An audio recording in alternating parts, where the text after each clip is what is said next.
মা বোনের আনতে কষ্ট হয়। কিন্তু মনে করো ফোন দিলে তো আসবে না। কিন্তু মনে করছো আইনা কি হয়? কিন্তু আসলে ৫,০০০ ১০,০০০ নাই। এইজন্য মনে করছো আগে থেকেই দেখে আসছি যে নারীরাই বাংলাদেশে বড় গরু নিয়ে এসেছে। তো এর জন্য আপনি মোবাইল ফোনকে দায়ী করেছেন যে এর জন্য নারীরা পিছিয়ে গিয়েছে, মোবাইল ফোনের জন্য নারীরা বড় গরু জাতকরণ থেকে পিছিয়ে গিয়েছে। কিন্তু এর জন্য কি বড় গরুর যে জাতকরণটা, এর জন্য তো বড় খামারিরাই দায়ী আমার মনে হচ্ছে। দেখো তুমি যে প্রশ্নটা করলা, অ্যাকচুয়ালি প্রশ্নটা অনেক গভীরের, অনেক মূল্যবান একটা প্রশ্ন যে নারীরা কেন এখন পিছিয়ে যাচ্ছে, যেতে যাচ্ছে।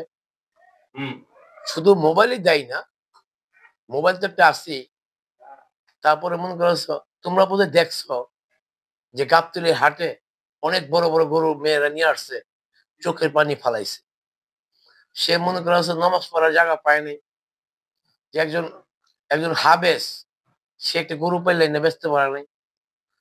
এই কারণ হইলো মনে করছো যে যারা এইসব গরুগুলা কিনবে তারা কিন্তু গাবতলী হাটে যায় না। কারণ তাদের পকেটে টাকা আছে, বৈধ টাকা বড় অবৈধ টাকা হোক, তারা মনে করছো বড় বড় খামারে গেছে। তুমি যে খামারিকে দায়ী করছো, সে সব খামার না, মুষ্টি কিছু খামার।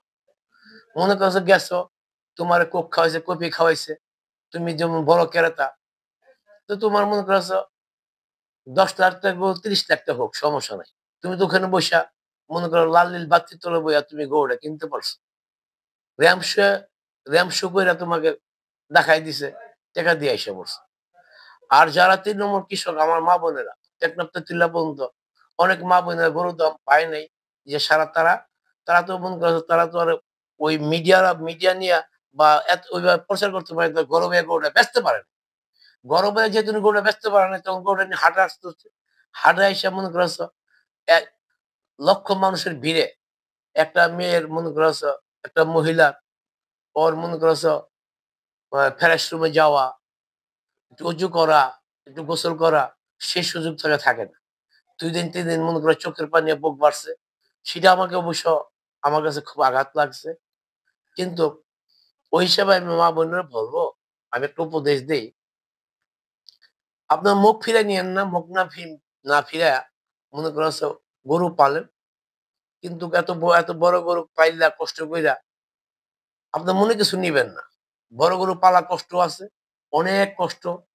এই কষ্টটাকে মনে করছো আপনাদের মনে করেন উপরে চাপটা না নিয়া, আর পারবি না বা কিভাবে? খাবারের দাম অতিরিক্ত বেশি, ওষুধের দাম বেশি। গ্রাম পল্লীতে একটা ডাক্তার নিলে ডাক্তার গেলেই ৫,০০০ ১০,০০০ টাকা বিল। এক। তারপরে মনে করছো সরকার মনে করছো আমাদের ডাক্তার দিচ্ছে। ইউনিয়নে গ্রামে ডাক্তার দিছে। কোটি কোটি টাকা ডাক্তারকে মনে করছো সরকার বিল দিচ্ছে। তাদেরকে মান্থলি করে রাখছে আমাদেরকে সেবা করার জন্য। আমাদের সেবার নামে মনে করছো মা বোনকে সেবা করার জন্য। মা বোনের মনে করো গরু বাছুর পোষা পাখি পালবে, ছাগল ভেড়া পালবে, এগুলা বাড়ি বাড়ি গিয়ে খোঁজ খবর নিবে। কিন্তু তারা কখনো এই বাংলাদেশের মনে ডাক্তাররা গিয়া দেখেন। বিশ্বের সব দেশেই মনে খবর লয়। যেমন একটা গরু পালে, ১০টা হাঁস পালে, ১০টা কবুতর পালে, ১০টা মুরগি পালে, তার বাড়িতে গিয়ে ডাক্তার চলে যায়। তো এই লিস্ট থাকে। কিন্তু বাংলাদেশে এটা নাই। কারণ আমার সমাজ ব্যবস্থা এমনই ভাবে নোংরা ভাবে এই সমাজটা এইভাবে গড়ে উঠছে। কিন্তু তার তারা যায়ই না। তাকে ডাক দিতে দিতে গিয়া গাড়ি ভাড়া দিয়ে দূর দূরান্তে গিয়া মা বোনেরা আনতে কষ্ট হয়। কিন্তু মনে করো ফোন দিলে তো আসবে না। কিন্তু মনে করছো আইনা কি হয়? কিন্তু আসলে ৫,০০০ ১০,০০০ নাই। এই জন্য মনে করছো মা বোনেরা বড় বড় গরু পাইলা তারা পোষাইতে পারতেছে না। খাবারের দাম, ওষুধের দাম, ডাক্তারের যত্ন না, এই থেকে মনে করছো তারা এই জন্য মুখ ফিরে নিতে চাচ্ছে। আমি বলবো মা বোনেরা আপনারা মুখ ফিরে নিবেন না। দেশটা আপনারা আমার, এই দেশটা আমাদের সবার। আপনারা যদি ঘরের ভিতরে বইসা যদি মনে করেন গরু বাছুর না পালেন, গরু হাঁস মুরগি কবুতর না পালেন, তাহলে গ্রামে এই যে শহরে যারা বসে রয়েছে অস্ট্রেলিয়া বসবাস করে, তারা তো বাংলার মানুষ। তারা হয়তো সপ্তাহ ভালো মানুষও তো আছে। সপ্তাহের ঘুষখোর না। সপ্তাহ হারাম টাকা কামায় না। ভালো মানুষও তো আছে। তো সবার তো মনে করেন দরকার খাবারটা জায়গা সরে আসবে। আপনারা একটু দয়া কইরা হাঁস মুরগি কবুতর যারা সমর্থ মতো পালবেন। আমাদের দেশের জন্য খাবারে যেন মনে করছো ঘাটতি না হয়। আর মনে করছো যারা ভাই বোনেরা কৃষি কাজ করে তাদেরকে হেল্প করবেন। আপনারা মনে করছেন তারা খেতে খাবার কাজ করবে, দয়া করে আপনারা গরম ভাত পাক কইরা, প্যাকেট কইরা, কথা বলছেন? মনে করছেন মাথায় কইরা নেন, আর কাহায় কইরা নেন, আর হাতে কইরা নেন। নিয়ে খেতে যাইলে বইসা খাওয়া আসবেন। তারা মনে করেন কৃষক, তার শরীরে একটু এমাজ বাড়বে, তার শরীরটা ভালো লাগবে। তাইলে মনে করেন তার ক্ষেতের কাজ করতে ভালো লাগবে। এই কাজগুলা করবে। এখন সারা পৃথিবী মেয়ে ছেলে উভয়ই মনে করেন কর্মকর্তা হইতে হবে। সামনে থেকে আরো হইতে হবে। সমান অধিকার নিয়ে কাজ করতে হবে।